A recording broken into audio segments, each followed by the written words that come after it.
வணக்கம். இது தமிழ் குரலின் மெய்ப்பட பேச இன்றைய சிறப்பு விருந்தினர் மூத்த பத்திரிகையாளர் மற்றும் அரசியல் திறனாய்வாளர் ஐயா திருமிகு ஆர் மணி அவர்கள். சார் வணக்கம். சார் வணக்கம் சார். பல்டி மாமா என்ற அரசியல் விமர்சகர்களால் அன்போடு அழைக்கப்படுகிற நிதிஷ்குமார் அவர்கள் கிட்டத்தட்ட பீகார் கவர்மெண்ட்டை கவிழ்க்க போகிறார். அவருடைய சொந்த அரசை அவரே கவிழ்க்கிறார். கவிழ்ப்பதை தாண்டி இந்தியா கூட்டணியிலும் ஒரு பெரிய விரிசலை ஏற்படுத்திவிட்டு பிஜேபி பக்கம் போக போகிறார் அப்படிங்கிற ஸ்பெகுலேஷன் ஒரு 3-4 நாட்களாக இருக்குது. கிட்டத்தட்ட அவருடைய நடவடிக்கைகள் ரொம்ப சஸ்பீஷியஸாக இருக்கிறது அப்படிங்கிறதையும் பார்க்க முடிகிறது. அங்கே பீகாரில் இப்போ என்ன மாதிரியான பொலிட்டிக்கல் இன்ஸ்டெபிலிட்டியை நோக்கி போயிட்டுருக்கு சார்? ஆமாம், பீகார் ரொம்ப முக்கியமான ஒரு மாநிலம். உங்களுக்கு தெரியும், அங்கே 243 MLAs, total strength of the Bihar assembly 243, minimum strength குறைஞ்சபட்ச மெஜாரிட்டி 122, 122. ஆர்ஜேடிக்கு 79 சீட் இருக்குது, பிஜேபி 82, ஜனதாதள் யுனைடெட் 45. ஆனால் ஜனதாதள் யுனைடெடோட தலைவர் நிதிஷ் தான் சிஎம்மாக இருக்கார். ஆர்ஜேடி டெப்டி சிஎம்மாக இருக்காங்க, தேஜஸ்வி யாதவ். ஆனால் தேர்தலில் பிஜேபியும் நிதிஷும் தான் ஒன்றா போட்டி போட்டாங்க. அதை தவிர கிட்டத்தட்ட 32 கட்சி, அது இதர கட்சிகள், குறிப்பாக சிபிஐ, சிபிஎம், சிபிஎம்எல், அங்கே எம்எல் ரொம்ப ஸ்ட்ராங்கு, 16 எம்எல்ஏ இருக்காங்க அவங்களுக்கு. 5 தடவை இந்த தடவை அவர் பிஜேபிக்கு போனாருன்னா, என்டிஏக்கு மறுபடியும் போனார்னா 2005லேருந்து இது 5th டைம் அவர் மாறுறது. 5ஆவது தடவை போகிறார். முதல்ல 2005 ஆர்ஜேடியில் இருந்துட்டு ஆர்ஜேடி, அப்புறம் பிஜேபி, அப்புறம் மறுபடியும் ஆர்ஜேடி, அப்புறம் பிஜேபி, இப்போ மறுபடியும் ஆர்ஜேடிக்கு மறுபடியும் பிஜேபிக்கு போகிற சூழலில் வருது. 5th டைம் கிராசிங் ஓவர் அப்படின்றாங்க பாஸ்ட் 19 இயர்ஸில். கடந்த சில வாரங்களாகவே மோதல் முத்திக்கிட்டு இருந்திருக்குது. இது பீகாரோட பிஜேபி நிதிஷ்க்கு எதிராக ரொம்ப கடுமையாக, கடந்த முறை அவர் பிஜேபியை விட்டுட்டு 1.5 வருஷத்துக்கு மேலே லல்லுவோட போன பிறகு இருந்தே அவங்க கடுமையான கோபத்தில் இருக்காங்க. ஆனால் டெல்லி ஹைகமாண்ட் நரேந்திர மோடி, அமித்ஷா ஜோடி நிதிஷை மறுபடியும் என்டிஏக்குள்ளே கூப்பிட்டுக்கிறதுன்னு முடிவு பண்ணியிருக்காங்க. அதனால் லோக்கல் யூனிட்டை பற்றி கவலை இல்லை, அவங்கள எல்லோரும் கேக் ஆர்டர் போட்டாங்க அப்படின்னு தான் தகவல் வருது. இன்றைக்கி காலையில் கொடியேற்றும் போது, குடியரசு தினத்தன்று கவர்னர் நடுப்புற நிற்கிறாரு. நம்முடைய நிதிஷும் தேஜஸ்வியும் பக்கத்தில் இருந்தாங்க, ஆனால் பேசிக்கல அப்படின்னு சொல்கிறாங்க. இது ரொம்ப ஏன்னா இவர் வெளியில் போகிறதுன்றது பீகார் கவர்மெண்ட்டை மட்டும் கவுக்கல, இந்தியா கூட்டணியை சிதைக்கிறார். ஏன்னா இந்தியா கூட்டணி கடந்த ஜூன் மாதம் முதல் கூட்டம் பட்னாவில் தான், நிதிஷோட சொந்த ஊரில் தான் நடந்தது. 2வது கூட்டம் பெங்களூரில் நடக்கும்போது தான் இந்தியான்னு பேர் வச்சாங்க. முதல்ல கூட்டம் நிதிஷோட முயற்சியால் அவர் ஊரில் தான், அவர் நாட்டில் தான், அவர் மாநிலத்தில் தான் நடந்தது. இன்றைக்கி அவரே இந்தியா கூட்டணி, ஏன்னா வெளியில் போகிறாருன்னா இதில் மட்டும் இல்லை, மறுபடியும் என்டிஏக்கு போகிறாருன்னு அர்த்தம். ஒருவேளை நிதிஷ் மறுபடியும் பிஜேபி பக்கம் போய் தான் ஆட்சியை காப்பாற்றிக்கிறாரோ அல்லது பிரசிடென்ட் ரோலுக்கு போகிறாரோ தெரியாது. இன்னும் 1.5 வருஷம் இருக்குது அந்த கவர்மெண்ட்டுக்கு, அதனால் கலைக்க மாட்டாங்க. நிதிஷ் அங்கே பிஜேபியோட போகிறாரு அப்படின்னா அது பீகாரோட மட்டும் நிற்காது, அகில இந்திய அளவில் பாதிப்பை ஏற்படுத்தும், இந்தியா கூட்டணியில் மிகப்பெரிய விரிசலை ஏற்படுத்தும். இதுதான் இப்போ இருக்க நிலைமை. அவர் ஏன் இப்படி பண்ணுறாரு என்ன இல்லை, அகிலேஷ் யாதவ் இவரோட முலாயமோட அவருக்கு இருக்க பிரச்சனைகளை, லாலு பிரசாத் யாதவோட ஆர்ஜேடியோட அவர் இருக்க பிரச்சனைகள் எல்லாம் நிறையா பற்றி சொல்கிறாங்க. பட் ஐ திங்க் அதை தாண்டி மோர் தேன் தட் அவருக்கு இந்தியா அலையன்ஸில் ஒரு வெறுப்பு வந்துருச்சு. ஏன்னா கூட்டணி பேச்சுவார்த்தையை அவங்க தொடங்கவே இல்லை. சீட் ஷேரிங்க காங்கிரஸ் ஜவ்வு மாதிரி இழுக்குது. உங்களுக்கு நினைவிருக்கும் என்று நம்புகிறேன், 5 மாநில தேர்தலுக்கு நடந்து கொண்டு இருக்கும் பொழுது காங்கிரஸ் இந்த பக்கம் திரும்பியே பார்க்கல. கூட்டணியை பற்றி, இந்தியா அலையன்ஸ் பற்றி தேர்தல் முடிஞ்ச பிறகு தான் அவங்க இந்த பக்கம் திரும்புவாங்க போலன்னு வருத்தத்தோடு சொன்னார். அதன் பிறகும் காங்கிரஸ் புத்தி வரல, காங்கிரஸுக்கு அவரை குஷிப்படுத்துகிற முயற்சியில் ஈடுபடலை. இன்றைக்கு அவர் லாலு பிரசாதோட ஆர்ஜேடியை ஆதரவு வேண்டாம் என்று முடிவு செய்து ஆளுநரிடம் ராஜினாமா கடிதம் கொடுத்துவிட்டு பிஜேபி உதவியுடன் மீண்டும் முதல்வர் ஆவார் என்கிறார்கள். அதன் தொடர்ச்சியாக இந்தியா கூட்டணியிலிருந்தும் இப்படி நடந்ததுன்னா அவர் ஆட்டோமேட்டிக்காக இந்தியா கூட்டணி விட்டு வெளியேறி விடுவார். ஸோ இந்தியா கூட்டணி மிகப்பெரியதொரு நெருக்கடியை நோக்கி, பல்டி மாமா இந்தியா கூட்டணியை பிளந்து விட்டார் என்று தான் நாம் சொல்ல வேண்டும். ஃபார்மாலிட்டிஸ் தான் பாக்கி இருக்குது. பணம் ஊந்துருச்சு, கொல்லி வைக்க வேண்டியதான் பாக்கி, இறுதி சடங்குகள் செய்ய வேண்டியதான் பாக்கி இந்தியா அலையன்ஸுக்கு. அப்படி தான் இருக்குது இப்போதைக்கு நிலைமை. இதுதான் வருத்தப்பட வேண்டிய உண்மை.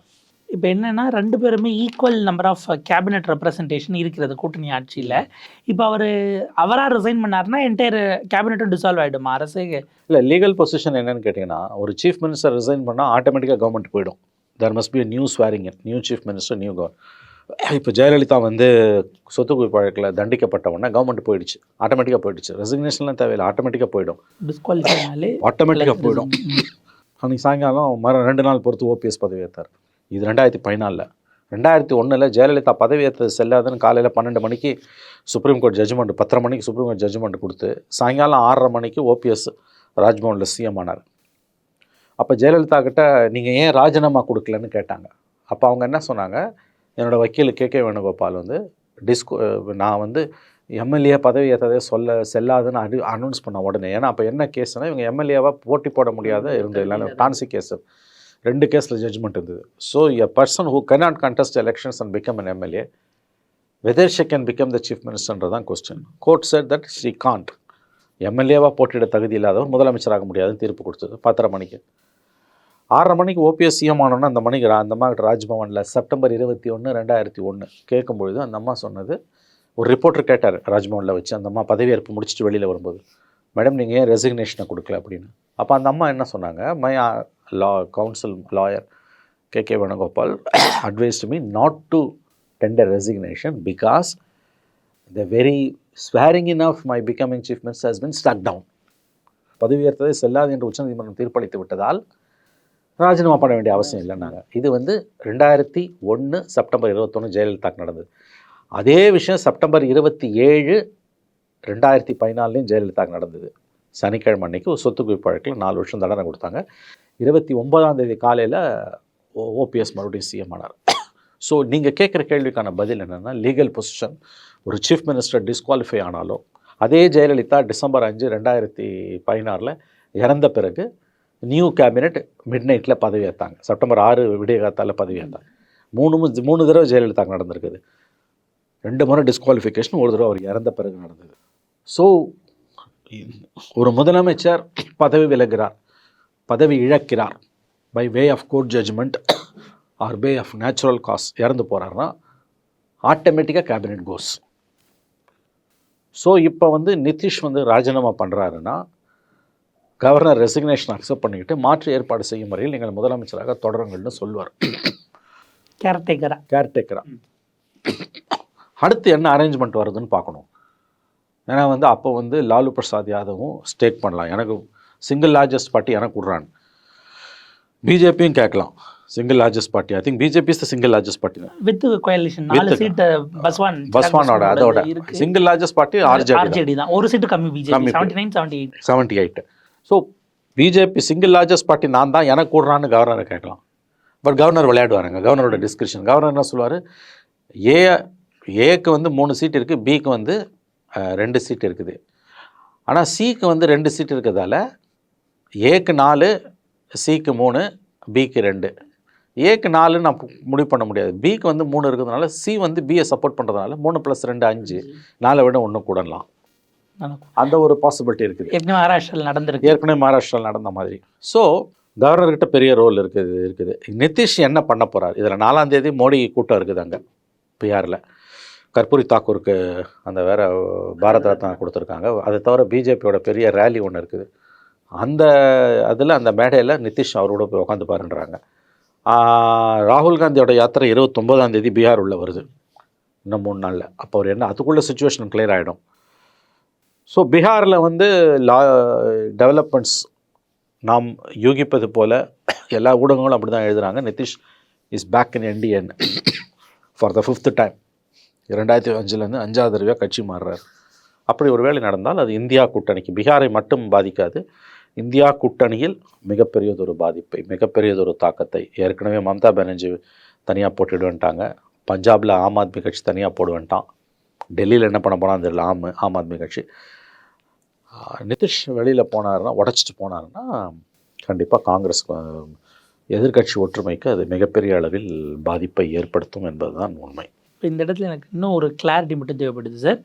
கவர்னருக்கு ஒரு சிஎம்மோட ரெசிக்னேஷனை அக்செப்ட் பண்ணுறதுங்கிறது டிஸ்கிரிஷனா அப்படிங்கிற ஒரு கொஷின் இருக்குது. Well, there are no accepting the resignation is governor is binding. உங்கள் கேள்வி தப்பு. அதாவது வந்து கவர்னர் நீங்கள் எப்படி கேட்டிருக்கணும்னா, governor's recommendation while submitting his resignation, were they binding? கரெக்டாக நான் சொல்கிறது? அதாவது while submitting his resignation, along with the resignation, if he made any recommendations, were those recommendations binding? To dissolve the state assembly. Whatever it is, yeah, that's XYZ, அந்த மெரிட்ஸ்குள்ளே போக வேணாம், நீங்கள் வந்து டீட்டெயில்ஸ்குள்ளே போக வேணாம். There are two things Valavan. ஒன்று வந்து tendering resignation, on which the governor has no discretion. He has to accept it. எனக்கு வேணாங்க, நான் விட்டுட்டு போகிறேங்க, என் பதவியை நான் ராஜினாமா பண்ணேன்னா, இல்லை நீ பதவியில் இருன்னு எந்த கவர்னரும் சொல்ல முடியாது. There is no such thing called exist in constitution. புரியுதுங்களா? But while submitting the resignation, along with the resignation, generally the chief ministers will make some recommendations to dissolve the assembly. Like that. Main அதுதான். உங்கள் கேள்வி எப்படி இருந்திருக்கணும்னா, whether that is binding. No. Governor can decide. He can have, especially when the assembly has another 1.5 years tenure. 1.5 years tenure இருக்குது, which is almost over 30% of the tenure of the assembly still exists போது, the governor has his own discretion. He can consult the constitutional experts and the center to take a decision. Nitish ராஜினாமா பண்ணுறாருன்னா அந்த ராஜினாமாவை accept பண்ணிக்கிட்டு அடுத்த நாளே வந்து நிதிஷ் வந்து புதுசாக he can stake claim. அதை கவர்னர் வந்து அக்செப்ட் பண்ணி தான் ஆகணும். கவர்னர்கிட்ட நிதிஷ் ராஜினாமா கொடுத்துட்றாரு நாளைக்கு காலையில், உதாரணத்துக்கு வச்சு கவர்னர் அக்செப்ட் பண்ணிக்கிட்டு மாற்று ஏற்பாடு செய்யும் வரையில் நீங்கள் பதவியில் தொடருங்கன்னுவார். அடுத்த 1 ஹவரில் போய் தேஜஸ்வி யாதவ் போய் பார்க்குறாரு. 32 கட்சிகள் இருக்காங்க, எம்எல்ஏஸ் இருக்காங்க, along with 79. Single largest party நான் தான். As per the Supreme Court judgment, single largest party தான் நீ ஃபஸ்ட்டு சாய்ஸ் கொடுக்கணும், ப்ரிஃபரன்ஸ் கொடுக்கணும். எங்கே நம்ம 32 பேர் ஆதரிக்கிறேன், நான் ஃப்ளோரில் வந்து ப்ரூவ் பண்ணுறேன். ஃப்ளோர் தான் final authority, not the Raj Bhavan. பல தடவை உச்சநீதிமன்றம் சொல்லியிருக்கு. அப்படியே போய் தேஜஸ்வி நிற்கிறார். எத்தனை மணிக்கு? 12:30 மணிக்கு நிற்கிறார். 2:30 மணிக்கு நிதிஷ் போகிறார். எனக்கு பிஜேபி சப்போர்ட் பண்ணுது, அவங்களோட லெட்டர்ஸ் இன்னொன்று நான் அவங்கள பெரேடே பண்ணுறேன், நீயே பார்த்துக்கோ, நீ எனக்கு வாய்ப்பு கொடு ஃபஸ்ட்டுன்னா டிஸ்கிரிஷன்னா என்ன? மோடி அமித்ஷா என்ன சொல்கிறாரோ அதுதான் கவர்னர் கேட்க போகிறார். This is a legal position. Bihar ரொம்ப அற்புதமான மாநிலம். எப்படின்னா, பிஜேபிக்கு எதிராக இந்தியாவில் the only state in India where the BJP has on one side, all the other parties are on other side. இப்போ வரைக்கும் இந்த நிதிஷ் தேஜஸ்வியோட கொலிஷனோட சேர்த்து சொல்கிறாங்க. நிதிஷ்க்கு வந்து 45, தேஜஸ்விக்கு 79, காங்கிரஸுக்கு வந்து 19 என்னமோ காங்கிரஸுக்கு. Other than these 32 other parties, including CPI, CPM and CPML, which controls 16 seats. CPI, CPM விட ML-க்கு 16 சீட்டு and other local parties. It is BJP versus rest. இப்போ நிதிஷ் அந்த பக்கம் போகும்போது மற்ற 32 பேர் என்ன செய்ய போகிறான்றது $1 million கொஸ்டின். ஸோ பிஜேபிக்கு எதிராக ஒரு அருமையான ஒரு பொலிட்டிக்கல் கிளைமேட் நிலவுன மாநிலத்தில் கர்பூரி தாக்கூருக்கு அந்த பாரத ரத்னா கொடுத்து it's a political googly. Modi வந்து குட்டையை கலக்கிட்டார். இப்போ நிதிஷும் வெளியே தூக்கிட்டாருன்னா there will be a political tsunami, there will be huge political tsunami. அங்கே வந்து நான் சொன்ன மாதிரி இதுவரை இல்லாத அளவுக்கு பிஜேபிக்கு எதிரான உணர்வு அங்கே கொழுந்து விட்டு எரிஞ்சுக்கிட்டு இருந்தது.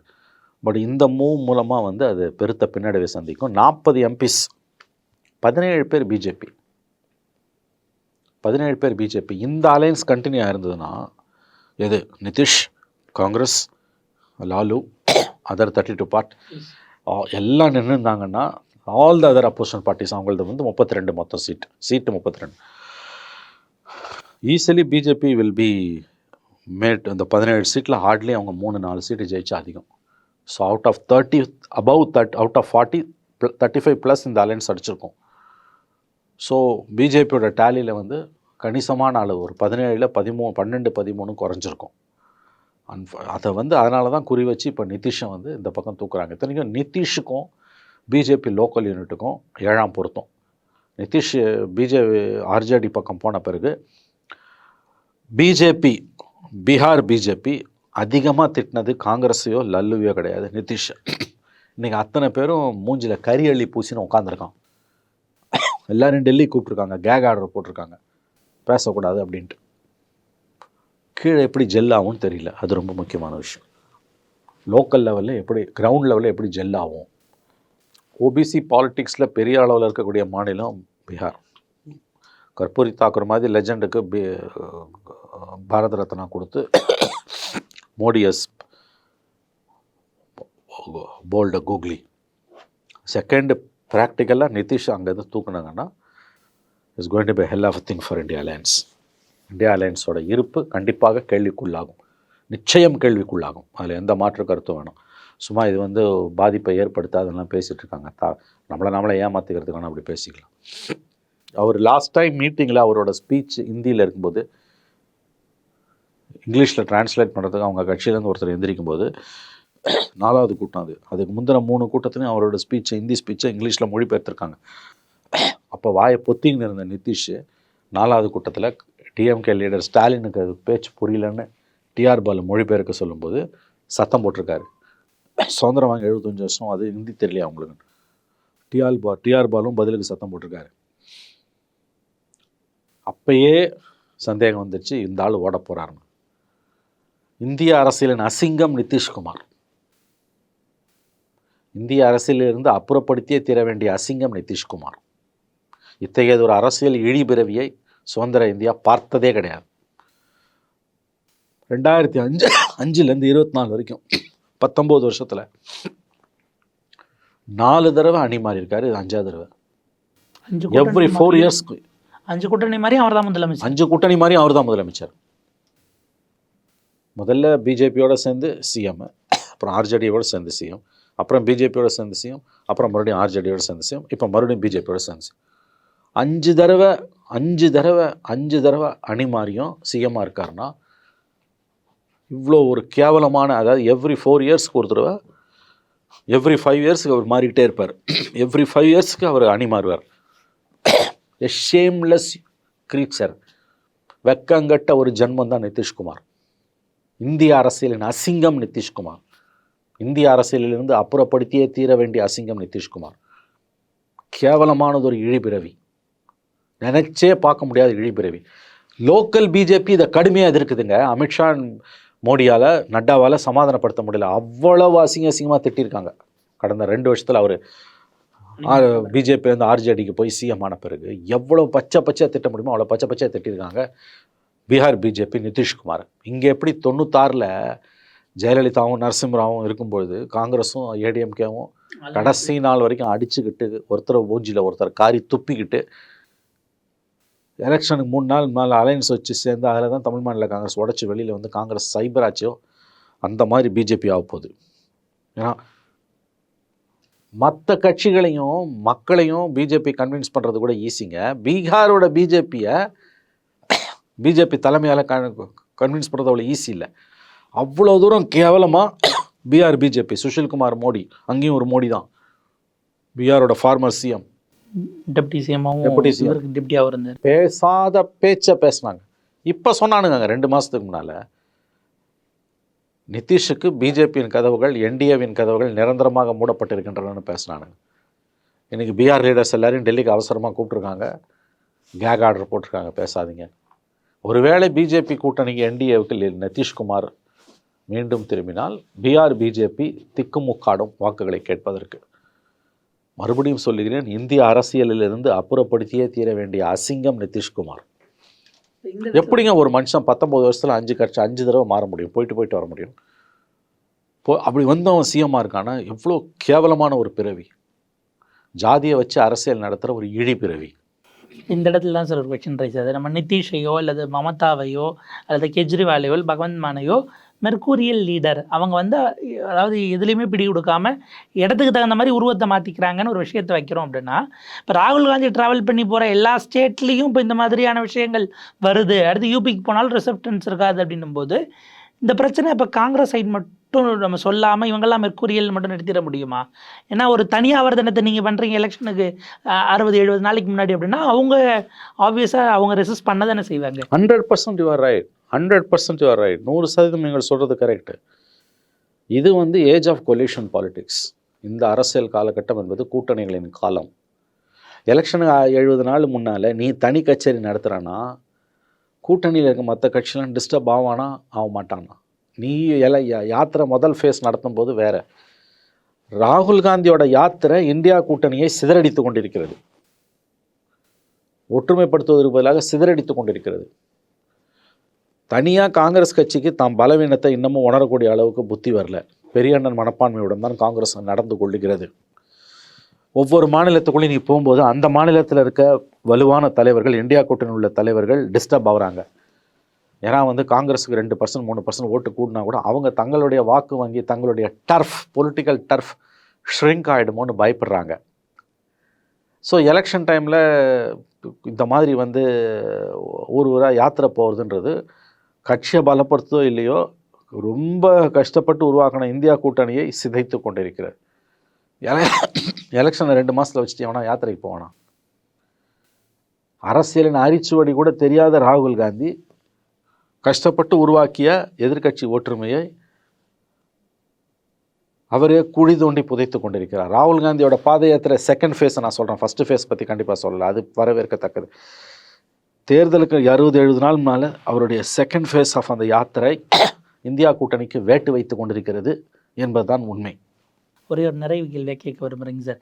இதை இன்னமும் பேசி சார்ட் அவுட் பண்ணுறதுக்கான சஃபிஷியன்ட் டைம் இருக்கா?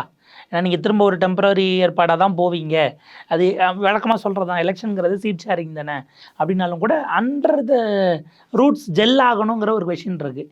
இந்தியா அலையன்ஸ்க்கு இன்னமும் அதுக்கான சஃபிஷியன்ட் டைம் இருக்கா? வெல், வளவன் நான் எப்படி பார்க்குறேன், மமதா கிட்டையும் கெஜ்ரிவால் கிட்டையும் ஓரளவு இருக்குது, நிதிஷ்கிட்ட இல்லை. Nitish has made up his mind.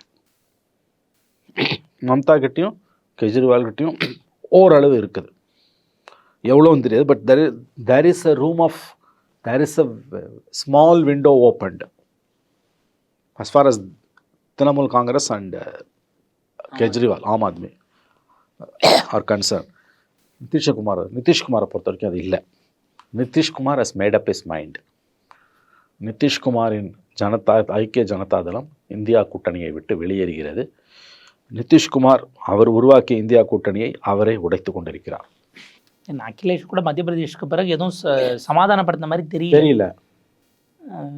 ரொம்ப மோசமாக பேசி ஹியூமிலியேட் பண்ணி நீங்கள் வெளியில் அனுப்புறீங்க. மத்திய பிரதேச எலெக்ஷனுக்கு பிறகு காங்கிரஸுக்கு புத்தி வரல. தேர்தல் நடக்கும்போது அவர் என்னங்க சொன்னார், காங்கிரஸ் இந்த பக்கம் எட்டியே பார்க்கலாம் 5 மாநில தேர்தல்.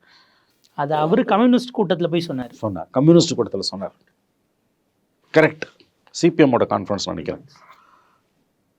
5 மாநில தேர்தலில் தான் காங்கிரஸ் கவனம் இருக்குது, இந்த பக்கம் திரும்பவே இல்லைங்க. அவர் ஹியூமிலியேட் ஆகிருக்காரு. சீட் ஷேரிங்கில் பிரச்சனை நிறையா வருது. டிசம்பருக்குள்ளே முடிக்க சொன்னார், முடிக்கல. ஜனவரியில் செகண்ட் வீக்குள்ளேயாவது முடிக்க சொன்னார் நிதிஷ், இவனுங்க முடிக்கல. அந்த கோவத்தில் அவர் இருக்கும்போது அவரோட அசஸ்மெண்ட்டில் பிஜேபி தான் வரப்போகுதுன்னு தெரியுது அவருக்கு. அவர் கூட்டணியை விட்டு வெளியே தன்னை காப்பாற்றிக்கிறார், அவ்வளோதான். பார்ப்போம் சார், அது இந்தியா கூட்டணிக்கு மட்டுமா இல்லை இந்தியாவினுடைய எதிர்காலமா அப்படிங்கிறது தான் இந்த தேர்தல். பட் அதை நோக்கி ஸ்டேக் ஹோல்டர்ஸ்க்கே பெரிய அளவுக்கு என்னங்க பண்ண முடியும்? ஸ்டேக் ஹோல்டர் இந்த காங்கிரஸ் கட்சிக்கு இன்னும் புத்தி வரலையே. எந்த மடைனா அது எலெக்ஷன் 2 மாதத்தில் வச்சுக்கிட்டு ஊராக போவானா? அந்தந்த கட்சி டிஸ்டர்ப் ஆகுறாயா? தமிழ்நாட்டில் வேணால் எந்த பாதிப்பும் இல்லாமல் இருக்கலாம். கன்னியாகுமரியில் ஆரம்பித்து ஒரு 4 ஊர் சுற்றிட்டு நீ அப்படியே போயிட்ட. பெங்காலூரில் போனால் மம்தா டிஸ்டர்ப் ஆகுறாங்க, பஞ்சாபில் போனால் ஆம் ஆத்மி டிஸ்டர்ப் ஆகுது, பீகாரில் போனால் நிதிஷ் டிஸ்டர்ப் ஆகுறாரு, அடுத்து யூபிக்கு போனால் அகிலேஷ் யாதவ் டிஸ்டர்ப் ஆகுறாரு. என்ன கருமத்துக்கு நீ இப்போ யாத்திரை போகிற? அடிப்படை அரசியல் அறிவு கூட ராகுல் காந்திக்கு இல்லைன்றதுக்கு அவருடைய இந்த நடவடிக்கை காரணம். ரொம்ப கஷ்டப்பட்டு உருவாக்குனது இந்தியா கூட்டணி நிதிஷும் மமதாவும். 2 பேரும் இன்னைக்கு கூட்டணியில் இல்லை. ஒருத்தர் அதிகாரப்பூர்வமாக வெளியில் போயிட்டாங்க, இன்னொருத்தர் போகிறார் இன்னும் 2 நாட்கள். அதான் உண்மை. பார்ப்போம் சார், இது எந்த அளவுக்கு சீரியஸாக எடுத்துக்கிறாங்க. ஏன்னா பிஜேபி அப்படிங்கிறது எந்த வகையிலும் இம்மியும் விடாமல் கிடைக்கிற எல்லா சான்ஸ்லேயும் அவங்க எல்லாத்தையும் என்கல்ஃப் பண்ணுறதுக்கான வேலையை பார்த்துட்டு இருக்கிறாங்க. அந்த பவரை உசர்ப் பண்ணுறதுக்காக இல்லாத பவரெல்லாம் எடுக்க ட்ரை பண்ணிகிட்டு இருக்கும்போது இவங்க இருக்கக்கூடிய விஷயங்கள்ல இப்படி கோட்டை விடுவது அப்படிங்கிறது அதை அவங்க புரிஞ்சுக்கிறாங்களா இல்லை அது என்னவா கொண்டு போய் இங்கே நிறுத்த போகுது அப்படிங்கிறதெல்லாம் நம்ம வரும் நாட்களில் பார்க்கலாம். உங்கள் நேரத்துக்கும் கருத்துக்களுக்கும் ரொம்ப நன்றி சார். நன்றி.